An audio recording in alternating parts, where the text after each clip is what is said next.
those of you who don't know my story, I come from Brooklyn, New York. I come from a very rough section of Brooklyn, New York called Williamsburg. These days Williamsburg has turned into a very fancy schmancy area. But when I grew up there, it was not fancy schmancy.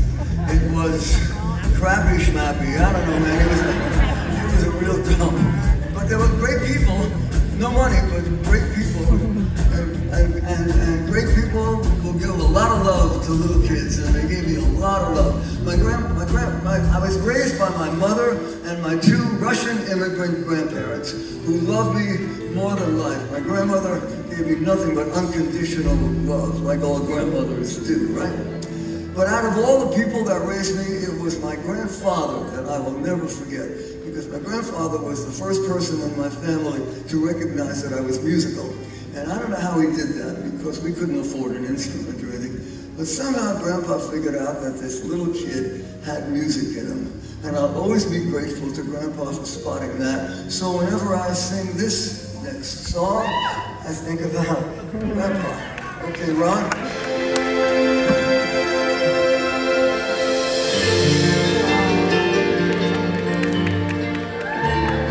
This one will never sell. They'll never understand. Don't even sing it well. I try, but I just can't. But I sing it every night, and I fight to keep it in. 'Cause this one's for you. This one's for you. I've done 100 songs, from fantasies to lies, but this one's so real for me that I'm the one that cries. And I sing it every night, and I fight to hide the tears. 'Cause this one's for you. This one's for you.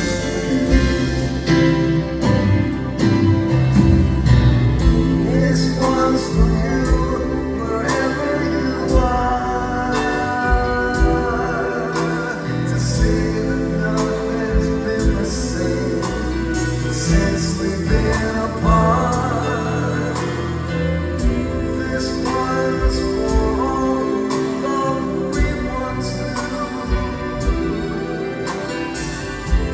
Like everything else, this one's for you.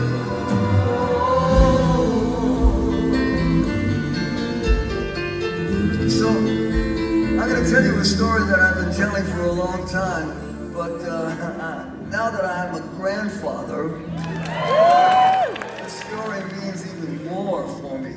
See, every Saturday afternoon, Grandpa used to take me across the Brooklyn Bridge to Times Square, where he had found this record your own voice booth. You put a quarter into this thing and you could talk, you could sing, and then they would give you back a scratchy little record to take home. And the first time he did this, he tried to get me to sing Happy Birthday to a cousin of mine, and I was so young, I didn't know what he was trying to get me to do. So, but we still have this scratchy record in my family, so I'm going to play you a little piece of this record, right, so that you can hear Grandpa.